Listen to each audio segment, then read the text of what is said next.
این کورک‌های سفید پیله می‌باشند. از این محصولات خامی‌صناعتی گازبارهای اطلس و اطرس استحصال می‌شوند. ناحیه وسیع اقلیم آن برای کرمک‌پروری مساعد است. مهمه جمع‌آوری حاصل آن در ناحیه آغاز یافت.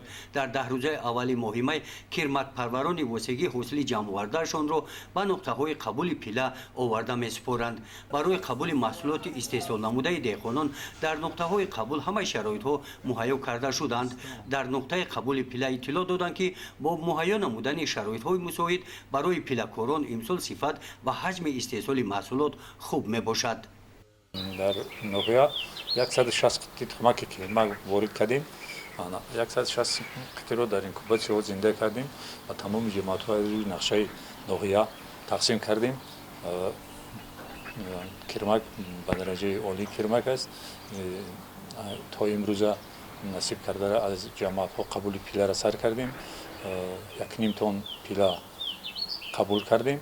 انشالله با امر خدا حرکت میکنیم که هم نقشه‌ای که در پیش ماندگی‌اند با سری بلند اجرا کنیم.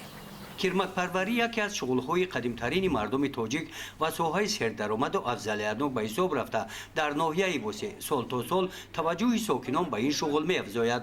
آنهایی که به این شغل مشغول هستند میگویند که این شغل دشواری ندارد، لیکن پرورش آن برای گرفتن حاصل بلند از شخص مسئولیت جدی را طلب می‌نماید. در کارخانه قبول پیله اطلاع دادند که استحصال پیله برای باعثهای خام تامین نمودن کارخانه‌های صنعتی مملکت با شغل فرا گرفتن اهالی و بلند برداشتن اقتدار استحصالی کارخانه‌های وطنی اهمیت کلان دارد.